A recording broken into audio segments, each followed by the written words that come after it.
I never thought I'd be the kind of man who installed spyware on his wife's laptop. But there I was at 3 in the morning, sitting in the glow of my computer screen, downloading software that promised to show me everything I needed to know. The house was silent except for the hum of the refrigerator downstairs and the occasional creak of settling wood. Melissa was asleep in our bedroom, her breathing steady and peaceful, completely unaware that in the small office down the hall, her husband of 17 years was about to cross a line he never imagined crossing. My hands trembled as I clicked through the installation process, and I kept asking myself the same question over and over. When did I become this person? When did the man who used to leave love notes in her lunch bag transform into someone who needed proof of betrayal before he could trust his own instincts? We met when we were 23, both fresh out of college and in working at the same marketing firm in downtown Chicago. Melissa had this laugh that could light up an entire conference room, and I was immediately drawn to her energy, her passion for life, the way she could turn the most mundane project meeting into something interesting. Our first date was at a little Italian restaurant in Wicker Park, and I remember thinking halfway through dinner that I was looking at the woman I would marry. She ordered the carbonara and talked about her dreams of starting her own boutique consulting firm someday, and I sat there completely mesmerized, wondering how someone could be so beautiful and ambitious and completely unpretentious all at once. We married 3 years later in a small ceremony by the lake, surrounded by close friends and family, and I genuinely believed we would be one of those couples who made it, who beat the odds, who still held hands in their 70s. The first decade was everything I could have hoped for. We bought our first house in Oak Park, a charming 3-bedroom Victorian that needed work but had good bones and a backyard where we imagined our future children would play. Melissa did eventually start her consulting firm, specializing in brand strategy for small businesses, and I watched with pride as she built something from nothing, working late nights and early mornings, networking at events, slowly building a reputation in the industry. I had moved up to senior project manager at my firm, and while my job wasn't as exciting as hers, it provided stability and good benefits. We traveled when we could, taking long weekends to Michigan, to Montreal, once memorably to Portugal where we got lost in Lisbon's narrow streets and did not care at all. We talked about having children but kept pushing it off, always saying maybe next year, when things are more settled, when the business is more stable, when we have saved a bit more. Looking back now, I wonder if some part of us already knew that something was missing, some fundamental connection that children would have exposed rather than solved. The shift started about 2 years ago, though I did not recognize it as a shift at the time. Melissa landed a major client, a tech startup that was preparing for a significant funding round and needed complete brand repositioning. It was the kind of account that could transform her business, and she threw herself into it with an intensity I had not seen before. The client's CEO was a man named Derek Ashford, 38 years old, Columbia MBA, previously at big tech companies, now running his own company focused on AI-driven customer analytics. I met him once at a networking event Melissa dragged me to, and my first impression was that he was exactly the kind of person you would expect. Confident to the point of arrogance, well-dressed in that calculated Silicon Valley way, where the expensive clothes are supposed to look casual, speaking in buzzwords and big visions. He shook my hand with a firm grip and said that I was lucky to be married to such a brilliant strategist, and I smiled and agreed, because what else do you say? After that, Derek's name started appearing in our dinner conversations with increasing frequency. Derek thinks we should pivot the messaging this way. Derek wants to explore a completely different visual identity. Derek and I had the most productive brainstorming session today. I did not think much of it initially because Melissa had always been passionate about her work, and it made sense that an exciting project would dominate her attention. But gradually, other things started changing. She began working later, sometimes not coming home until 9 or 10 at night, texting me that she and Derek were working through some strategic challenges over dinner. She started dressing differently, more carefully, spending more time on her appearance in the morning. She bought new perfume, something expensive and subtle that she wore even on days when she claimed she would be working from home. When I suggested we plan a weekend getaway for our anniversary, she said she could not possibly take time off right now. Not with the funding round approaching. Derek was counting on her. The real wake-up call came on a Tuesday evening in March. I had gotten home early from work, around 6, and decided to surprise Melissa by cooking her favorite meal, this lemon herb chicken dish she loved. I texted her asking what time she would be home, and she responded that she would probably be another 2 hours, still at Derek's office going over pitch materials. I started cooking anyway, figuring I could keep it warm, and I put on some music and tried to ignore the small voice in my head that was whispering questions I did not want to hear. Around 7:30, my phone rang. It was Tom, one of my college friends who worked downtown. He said he had just seen Melissa at a nice seafood place in the Loop, and she was having dinner with some guy, and he asked if I knew she was there because he did not want to interrupt if it was a business thing, but they looked pretty cozy. My stomach dropped. I told Tom thanks for letting me know, that it was definitely a work dinner, no problem at all. Then I stood in my kitchen with a spatula in my hand, staring at the chicken in the pan, trying to make sense of what I had just heard. I called Melissa. She answered after 3 rings, and I could hear restaurant noise in the background, the clink of glasses and murmur of conversation. I asked where she was, keeping my voice casual, and without missing a beat, she said she was still at the office, just taking a quick break to grab coffee from the break room. The lie was so smooth, so immediate, that it took my breath away. I told her I was just checking in, that I had made dinner and would keep it warm, and she said that was sweet but not to wait up because this was going to be a long night.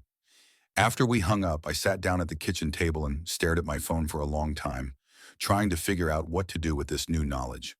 Part of me wanted to drive downtown right then, walk into that restaurant, confront her in front of Derek and everyone else. But another part of me, the part that still desperately wanted to believe there was some explanation, held me back. The next few weeks were a special kind of torture.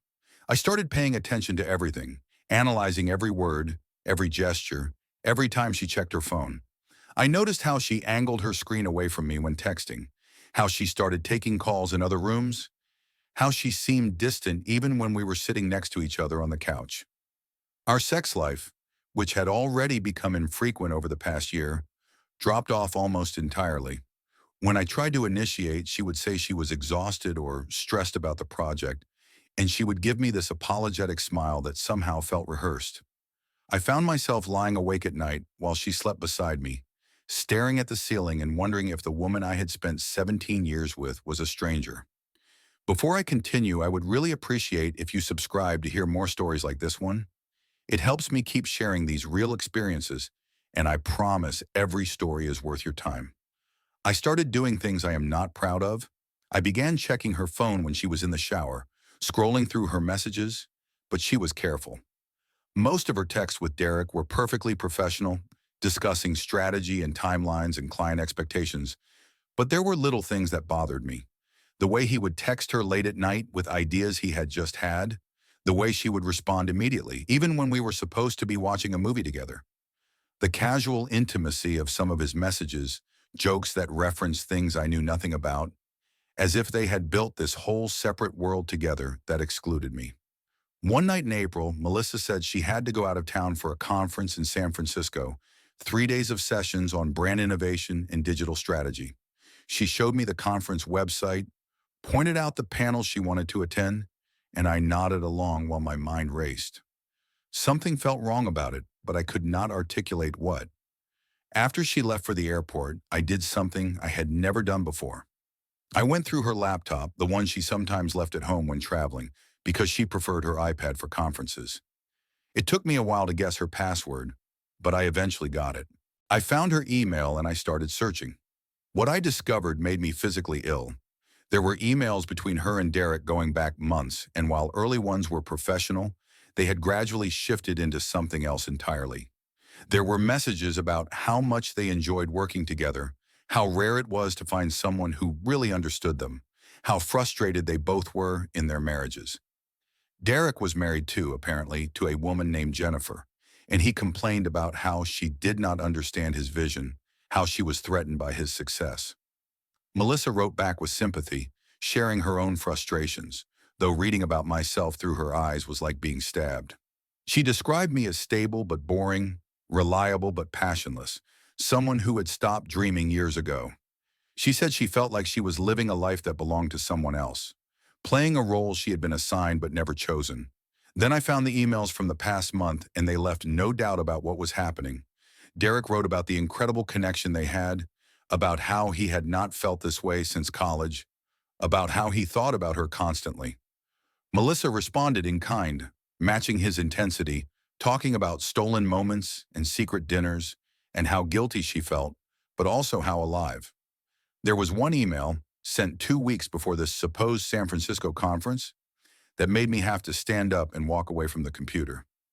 Derek wrote that he had booked a cabin in Door County for a long weekend, somewhere private where they could finally be alone without worrying about being seen, and that he had created the San Francisco conference as a cover story. He had even built a fake website for the conference, copying the design from a real event, but changing the dates and location. Melissa's response was simple. She wrote that she could not wait. I sat in my home office, in the house we had bought together, surrounded by framed photos of our wedding and our vacations and our life, and I tried to process what I had just learned. My wife of 17 years was having an affair. She had lied to my face repeatedly.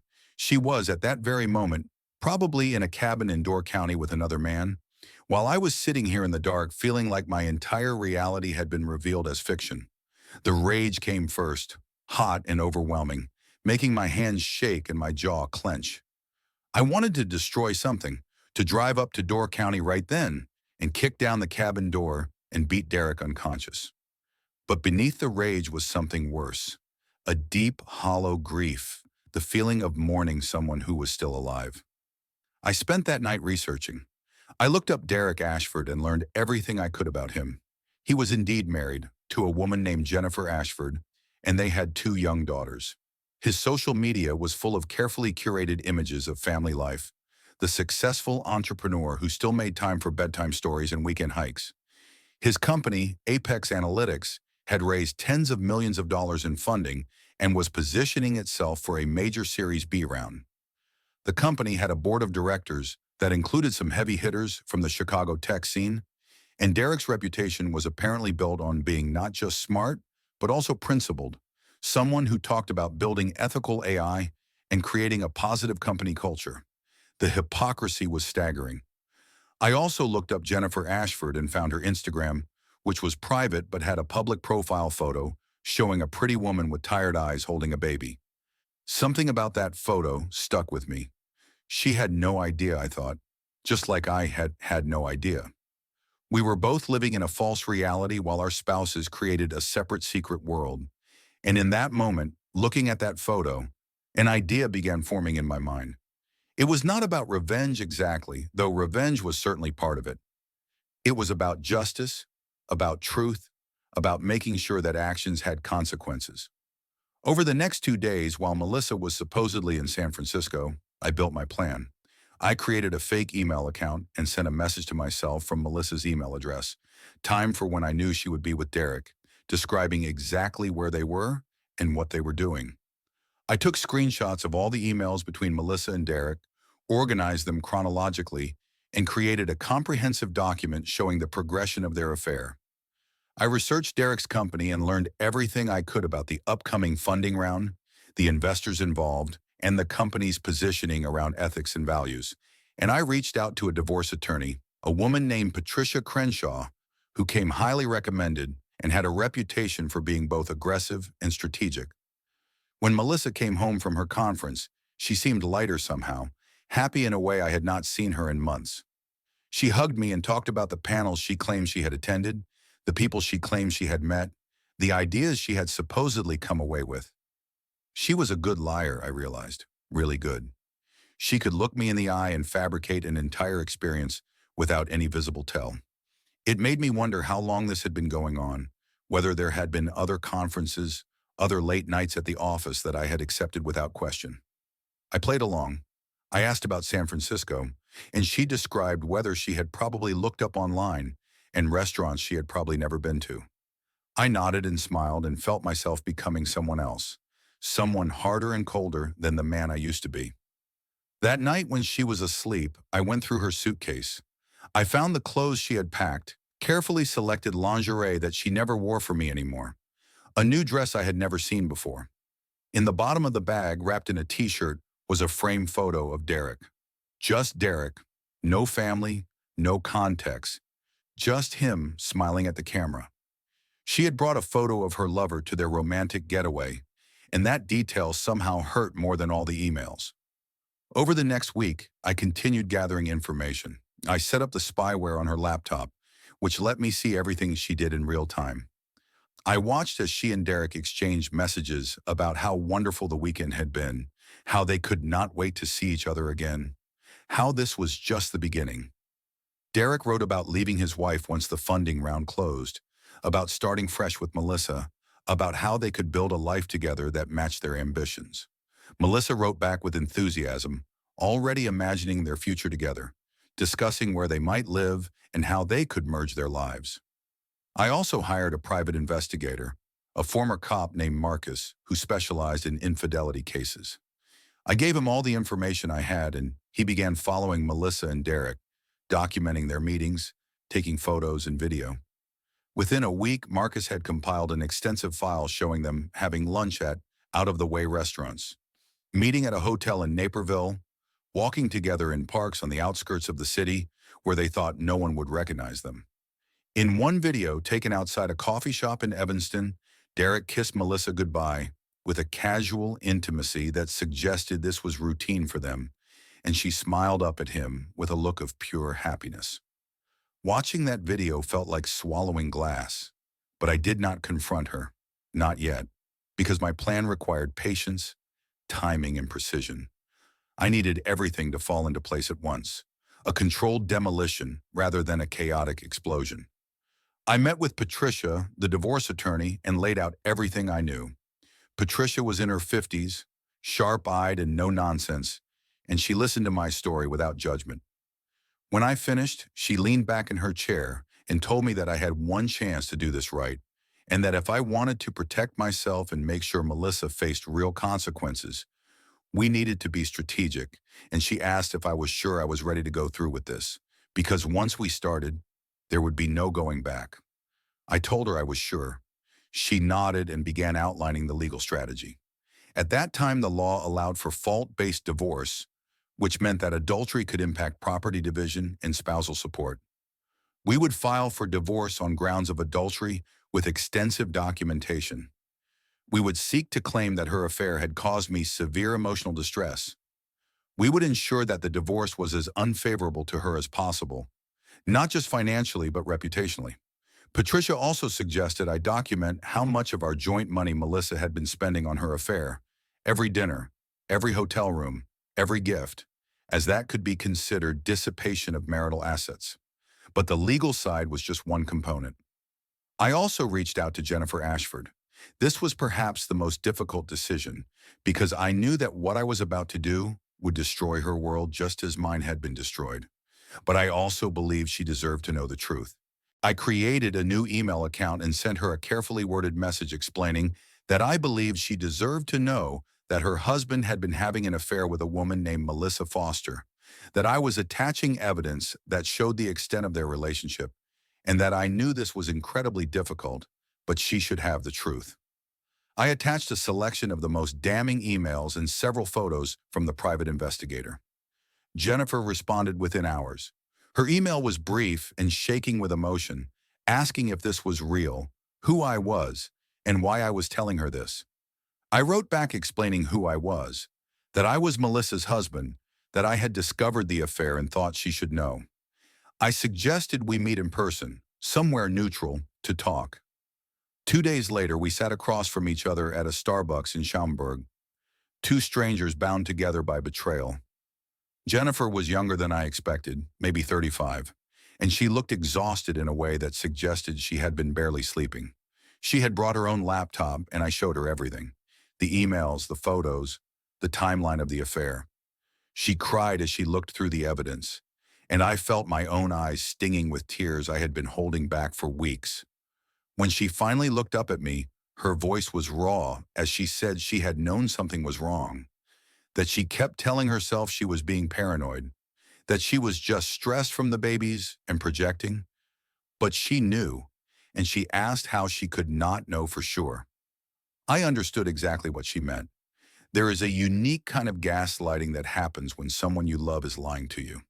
You sense the truth on some level, but they are so committed to the lie that you start doubting your own instincts, wondering if you are the one who is broken.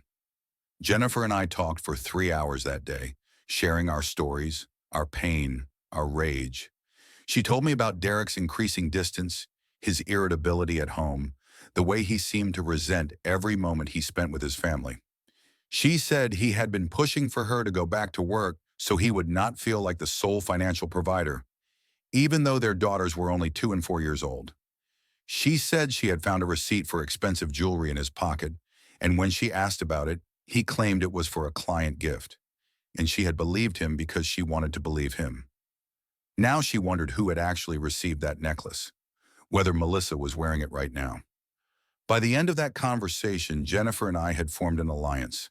We agreed to coordinate our responses to make sure that Derek and Melissa faced consequences from every angle simultaneously.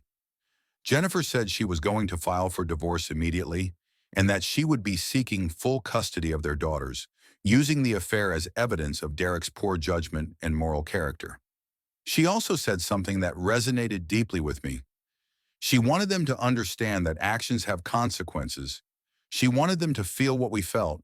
She wanted them to lose something that mattered. The next piece of my plan involved Derek's company. I had been researching Apex Analytics extensively, and I discovered that the company's board of directors included a prominent venture capitalist named Sarah Chen, who had built her reputation on investing in ethical companies and who was known for her zero-tolerance policy on misconduct. The company's pitch materials emphasized integrity and values-driven leadership. Their website had an entire section on company culture and doing business the right way. Derek had positioned himself as a thought leader on ethical AI, giving talks about responsible innovation and the moral obligations of technology companies. I created a detailed anonymous dossier documenting Derek's affair, including evidence of how he had used company resources for personal purposes. The private investigator had found that Derek had taken Melissa to several business dinners that he had expensed to the company, that he had used his company credit card to book the cabin in Door County, that he had claimed the trip as a business retreat.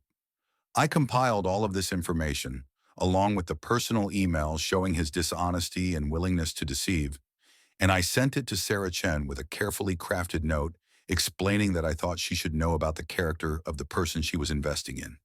Everything was in place. Now I just needed the right moment to execute. That moment came 3 weeks later when Melissa announced she needed to go on another business trip, this time supposedly to New York for meetings with potential clients. By now I knew the pattern. I checked her laptop and found emails with Derek planning another getaway, this time to a resort in Lake Geneva. They talked about it being even better than Door County, about finally having proper time together, about beginning to plan their future more concretely. The night before she was supposed to leave, I could not sleep. I lay in bed next to Melissa, listening to her breathe, thinking about 17 years of marriage and how they were about to end. I thought about the young couple at that Italian restaurant in Wicker Park, so certain about their future, so naive about how love could curdle into something unrecognizable. I thought about all the moments we had shared, the good ones and the mediocre ones and the bad ones, and I tried to pinpoint exactly when we had started losing each other. But there was no single moment, I realized. It had been gradual, a slow drift into separate lives, until one day we were strangers sharing a house. The next morning, Melissa packed her bag with the same care she had shown before the San Francisco trip. She kissed me goodbye, told me she loved me in that automatic way people do when the words have lost their meaning, and headed to the airport. Except she was not going to the airport. I knew from tracking her phone that she was driving to Lake Geneva to meet Derek at a resort called the Grand Geneva, in a suite he had booked under a fake name. I gave them 4 hours to settle in, to feel safe and comfortable, to let their guard down completely. Then I drove to Lake Geneva myself, accompanied by Patricia and a process server named David, who specialized in difficult deliveries. We also had Marcus, the private investigator, who brought his camera to document everything. The plan was simple but devastating. We would deliver divorce papers to Melissa in front of Derek. We would have Marcus photograph their reaction. and we would make it clear that their secret was no longer secret. The drive to Lake Geneva felt surreal. Patricia sat in the passenger seat reviewing legal documents, while David and Marcus followed in a separate car. I kept my hands steady on the wheel and my mind focused on what needed to happen. Patricia had warned me that confrontation moments like this could go wrong, that people could become unpredictable when cornered. But I felt oddly calm. Perhaps I had used up all my emotional energy over the past weeks, and now I was running on something else. Some cold determination that felt almost foreign to my nature. We arrived at the Grand Geneva around 2 in the afternoon. It was a beautiful property, the kind of place Melissa and I might have gone for an anniversary in better times. Marcus had already confirmed that Derek's car was in the parking lot, and he had identified which room they were in through his contacts at the hotel. We walked through the lobby like we belonged there, 4 people on a mission, and took the elevator to the 3rd floor. Standing outside the room, I paused for just a moment. This was it. Once I knocked on that door, everything would change irreversibly.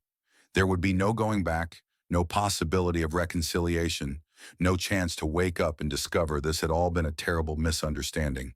Patricia looked at me with a question in her eyes, and I nodded. David knocked on the door, hard and official. It took maybe 30 seconds before Derek opened the door, and the look on his face when he saw us standing there was almost worth everything I had been through. He was wearing the hotel robe, his hair damp from a shower, and his expression went from annoyed confusion to dawning horror in an instant. Behind him, I could see into the suite. There was champagne on ice, rose petals scattered on the bed visible through the bedroom doorway, Melissa's suitcase open on the luggage rack. And then Melissa herself appeared, wearing one of those silky robes, her face flushed and happy until she saw me standing there. The silence stretched for what felt like forever. Melissa said my name, just my name in a voice that was barely a whisper. Derek started to say something, probably some aggressive challenge about what we were doing there, but Patricia cut him off. She introduced herself as my attorney and David as a licensed process server, and David handed Melissa the divorce papers with practiced efficiency. Melissa took them with shaking hands, staring at the documents like they were written in a foreign language. Patricia spoke in a clear, level voice, telling Melissa that she was being served with divorce papers on grounds of adultery, that the filing included extensive documentation of her affair with Derek, including emails, photographs, financial records, and witness statements, that the law allowed for fault-based divorce and that we would be pursuing maximum consequences for her actions, including claiming dissipation of marital assets for money spent on this affair, and that she should contact an attorney immediately. Then she turned to Derek and told him that his wife had also been informed of this affair and would be filing for divorce, and that his company's board of directors and primary investors had been provided with documentation showing his use of company resources for personal affairs and evidence of conduct that contradicted his company's stated values, and that he might want to check his email. Derek's face went white. He looked at his phone, which was sitting on the entry table, and I could see his hands shaking as he reached for it. Melissa just stood there holding the divorce papers, tears starting to stream down her face.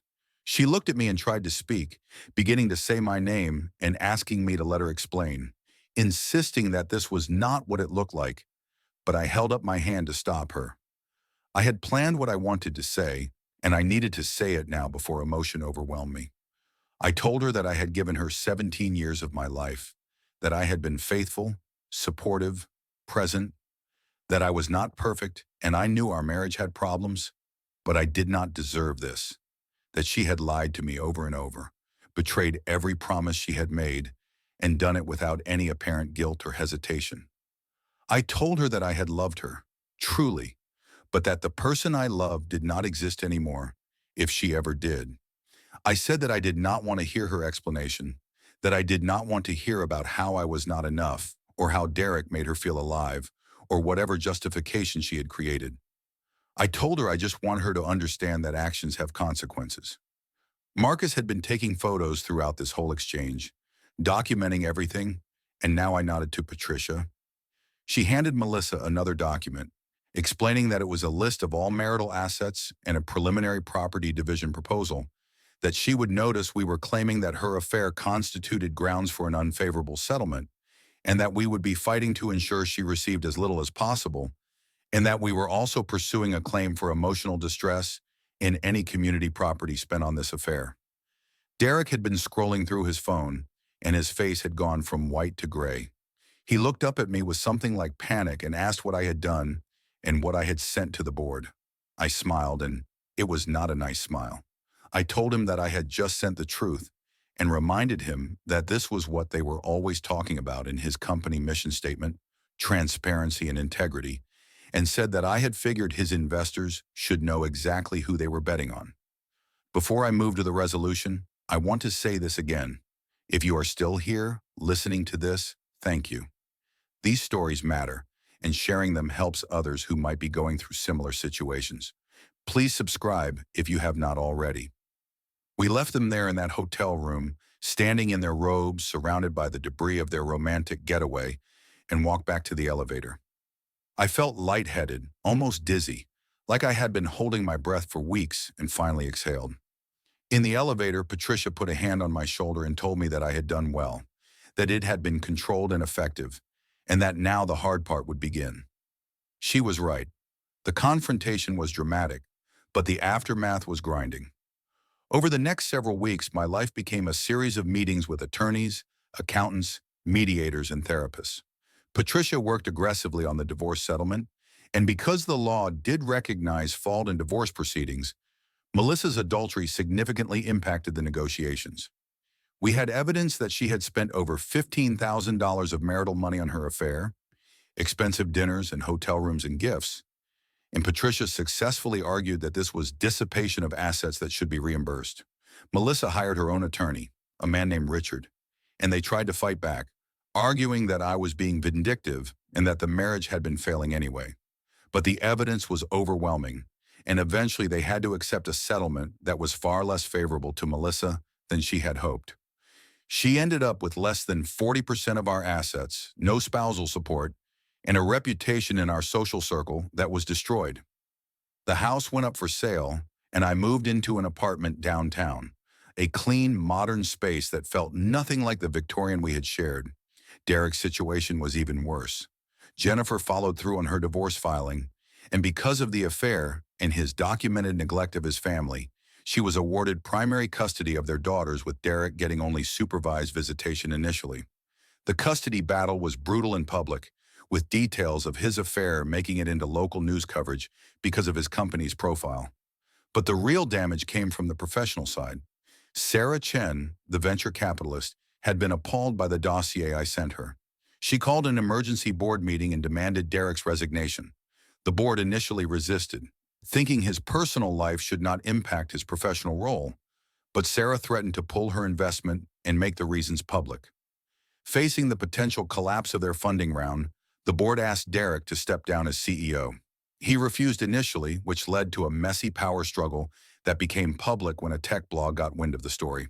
The blog post, which quickly spread, detailed how Derek had used company funds for personal affairs and had violated the company's own code of conduct.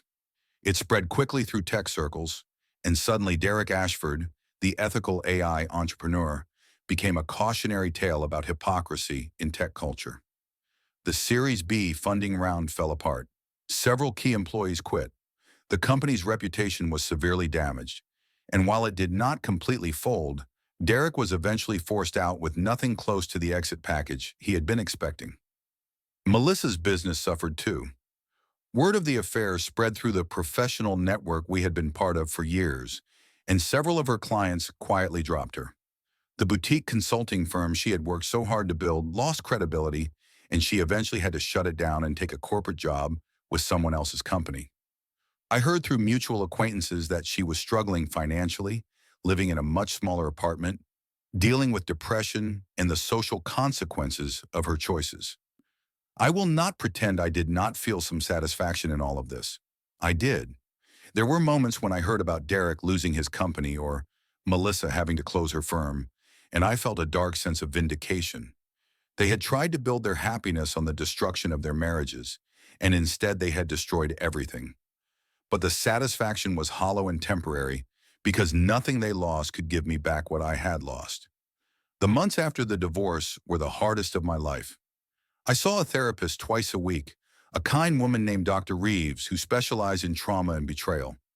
She helped me understand that grief does not follow a linear path, that I would have good days and terrible days, that healing was not about forgetting, but about integrating the pain into a new understanding of myself. I joined a support group for people going through divorce, and listening to other people's stories helped me feel less alone. There was a strange comfort in sitting in a church basement with a dozen other broken people, drinking bad coffee and sharing our failures. I also threw myself into work, taking on new projects and responsibilities, volunteering to travel for site visits I would have normally declined. My boss noticed the change and promoted me to director, which came with more money and more stress, both of which I welcomed as distractions.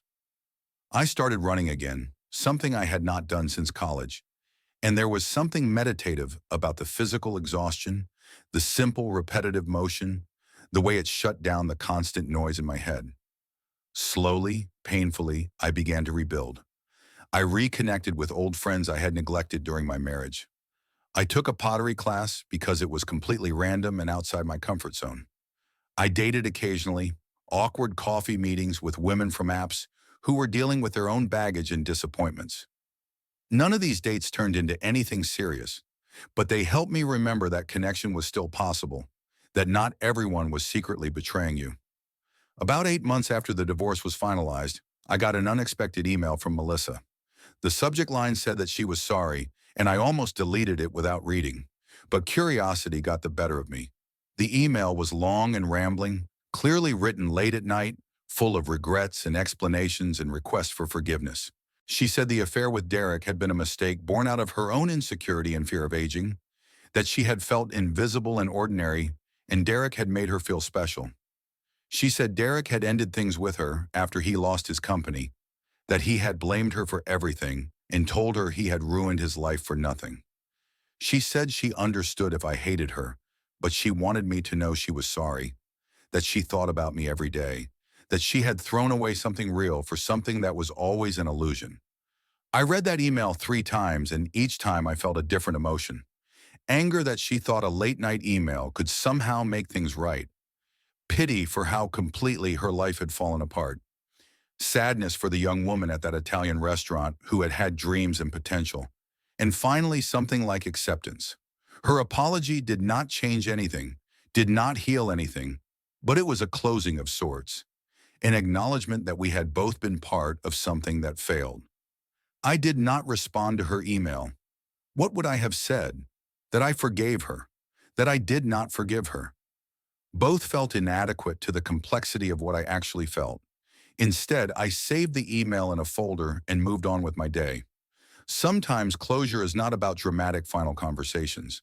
Sometimes it is just about letting go of the need for the other person to understand your pain. Jennifer and I stayed in touch, bonding over our shared experience in a way that was probably unhealthy but also necessary. Over the next few months, that bond continued to evolve. We were like two survivors of the same shipwreck sitting on the same piece of driftwood, holding on until the waves calmed. We checked in on each other, sometimes daily, sometimes weekly, sharing updates on the divorce proceedings, the custody battles, the nights when we could not sleep, the days when rage or grief hit without warning. There was no romance between us at first. It would have been too easy, too obvious, like using a bandage on a wound that needed stitches. What we had was something quieter, a kind of solidarity that comes from knowing someone else understands your exact pain without needing it explained. Once, over coffee, she said that it was strange how we had trusted people who lied to us every single day, and now we trusted each other without even trying. I did not know how to answer that. Then one afternoon in September, something happened that I had not expected. We met at a small park halfway between our homes, intending just to walk and talk like we sometimes did when the weather was good. Jennifer brought her daughters, 2 little girls with big dark eyes who clung shyly to her legs at first, but soon chased each other across the grass. I brought a bag of bread to feed the ducks. Watching her lift her youngest onto her hip, brushing a curl from her forehead with the same tired tenderness I had seen in that Instagram photo months earlier, something in me shifted. This was not the woman from the emails, not just the victim of betrayal or the co-strategist in revenge. This was just a mother doing her best to keep her children happy on a sunny afternoon, and I felt a small, quiet pang in my chest.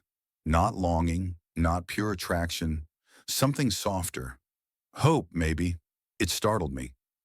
After the girls tired themselves out and settled onto a blanket with juice boxes, Jennifer and I sat on a bench overlooking the lake. She told me she had finally explained the divorce to them, that she had told them why their father did not live with them anymore. She said she had not told them everything, of course, but enough for them to know it was not their fault. I nodded and said that must have been hard. She said it had been brutal, but that afterwards she had felt lighter, like she had been holding her breath for months. I looked out at the water, thinking about Melissa's email, the apology that came too late, the house we had sold, the photos packed in boxes somewhere in my new apartment. I admitted that I did not feel lighter yet, but that I was trying. Jennifer turned her head and studied me with those perceptive, warm eyes that made people tell her things they did not plan to say. She told me I would get there, that I was a good man and I had not deserved what had happened to me. I almost smiled and told her that neither had she. Something passed between us in that moment, not a sudden spark or some grand epiphany, but recognition, a shared truth, a quiet promise that life would not always hurt this way. But the real turning point came unexpectedly 2 months later. It was a Thursday evening in November, and I had had a long day at work. I walked into my apartment exhausted, dropped my keys on the counter, loosened my tie, and then my phone buzzed with a number I did not recognize. I almost ignored it, but something made me answer. I said hello, and there was a pause. Then a voice I had not heard in nearly a year said that it was Melissa. For a second I thought I might hang up, but something in her tone stopped me, a tremor I had never heard before. I asked what she wanted. She said quietly that she was in the hospital. My stomach tightened, and I asked if she was okay. She said not really. She told me she had been struggling with depression for months, that things had gotten worse after Derek abandoned her and her firm collapsed. She had been drinking too much, sleeping too little, isolating herself. That morning she had fainted in her bathroom and hit her head. The paramedics had brought her in. The doctors would not release her until she had someone to drive her home. And she had called me. I asked why. She said that even after everything, I was still the only person she trusted to tell her the truth. For a long moment I could not speak. I did not know which emotion was stronger: pity, resentment, sadness, the ghost of old love, or the remnants of old wounds still healing. But I drove to the hospital, not because I wanted reconciliation, not because I wanted to save her, but because I needed to close this chapter on my terms, not hers. She looked small in that hospital bed, fragile, not the confident strategist, not the woman who had lied to my face without flinching, not the person who had once destroyed me, just human, flawed, broken, hurting, like me. On the drive to her apartment, a tiny one-bedroom she could barely afford, she cried softly, not dramatically, not manipulatively, just tired. She said she had never meant to ruin everything, that she had thought she was choosing happiness, but she hurt everyone instead, including herself. I did not say I forgave her. I did not say I did not.